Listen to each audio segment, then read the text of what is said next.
ગુજરાતના અલગ અલગ જે જિલ્લાઓમાં નકલી જે કચેરીઓ પકડાતી હોય છે, અરવલ્લી જિલ્લામાં પણ એક શંકાસ્પદ આવી સિંચાઈ વિભાગની કચેરી પકડાઈ છે.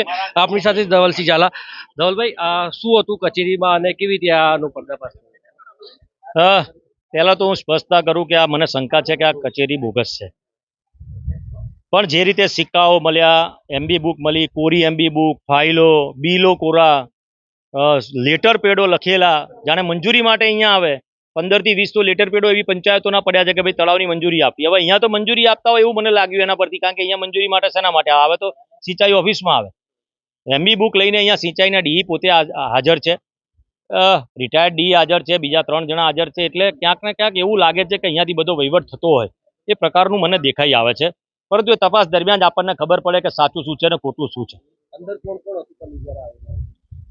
હું આવ્યો ત્યારે ચાલુ ડી આપણા ચાર્જમાં છે પરમાર સાહેબ, એ પોતે હતા. રિટાયર્ડ ડી ડામોર સાહેબ હતા અને બીજા 2-3 એક વ્યક્તિ હતા. હવે એ કર્મચારી છે કે નહીં હું જાણતો નથી, પરંતુ આ બેને તો હું પરિચિત છું ને ઓળખું છું. એટલે એ સ્થળ ઉપર હાજર હતા. એક કોમ્પ્યુટર હાજર છે, એની તપાસ થાય. 2 પ્રિન્ટરો હાજર છે, એની તપાસ થાય. આ બધી વસ્તુઓને તપાસ. એક તિજોરી હજુ બંધ છે, એ તિજોરીમાં શું છે એ પણ જોવું પડે. એ જોયા પછી જ આપણે કરી શકીએ કે આ સાચું શું છે અને ખોટું શું છે.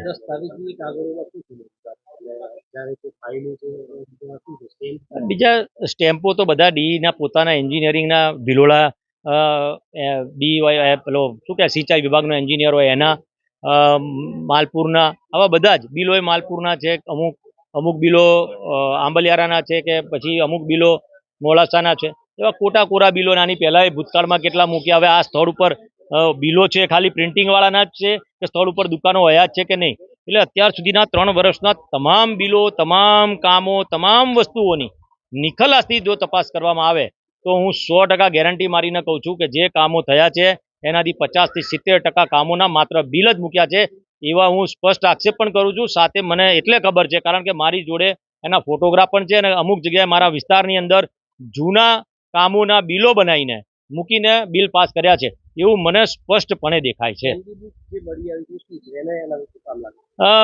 મને એટલું નોલેજ તો નથી, પરંતુ એમબી બુકમાં લોકો જે અધિકારી વાત કરતા હોય છે કે એમબી બુક એવી બુક છે કે જેની અંદર એ બુક ઓફિસની કચેરી, જિલ્લા પંચાયતની કચેરીમાંથી બહાર ના આવી શકે. પરંતુ બચાવ માટે અહીંયા ડી એમ કહે છે કે હું પોતે જ લઈને આવ્યો હતો, કારણ કે પેલા જૂના પૂર્વ ડીના મારે સહીઓ કરાવવાની એના જવાબો લખવાના હતા. એટલે આવું તો ક્યારે જ હોય કે ભાઈ મને બી ખબર નથી કે ભાઈ રિટાયર થયા પછી એના ઘરે જવું પડે તો કાં તો હું ગુલામી કરતો હોય તો જ મારે એના ઘેર જવાની જરૂર પડે.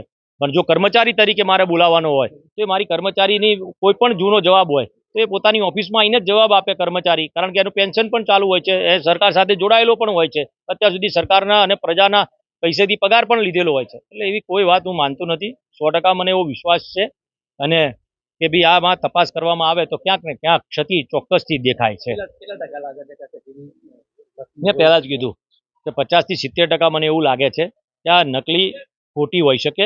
કારણ કે એટલે હોય કે સિક્કાઓ જો અહીંયા હોય એટલે એનો મતલબ શું થયો કે સિક્કા કોની પાસે હોય? તમારી પાસે બી સિક્કો ના હોય, મારી પાસે બી એન્જિનિયરિંગનો સિક્કો ના હોય, બરાબર? મારી પાસે સિક્કો હોય તો ધારાસભ્યનો હોય. એનાથી વધારે બીજા સિક્કાઓ જો મારી ઓફિસમાં હોય કે હું રાખી મૂકું તો એનો મતલબ એવો સમજું છું રિટાયર થયા પછી પણ 100% અહીંયા ક્યાંક ને ક્યાંક ખોટા કામ થતા હોય એવું મને ચોક્કસપણે શંકા છે. ખૂબ આભાર ધવલભાઈ. આ હતા ધવલસિંહ ઝાલા કે તેઓ એમને શંકા ગઈ અને પોતાના સોર્સિસ થકી આ કચેરી સુધી પહોંચ્યા છે. હાલ અરવલ્લી જિલ્લા એલસીબી સહિતની સ્થાનિક પોલીસ, જિલ્લા પોલીસની ટીમ આવી પહોંચી છે. ડેપ્યુટી ડીડીઓ સહિતના ઉચ્ચ અધિકારીઓ પણ આ કચેરી ખાતે પહોંચ્યા છે અને તપાસ કરવામાં આવી રહી છે.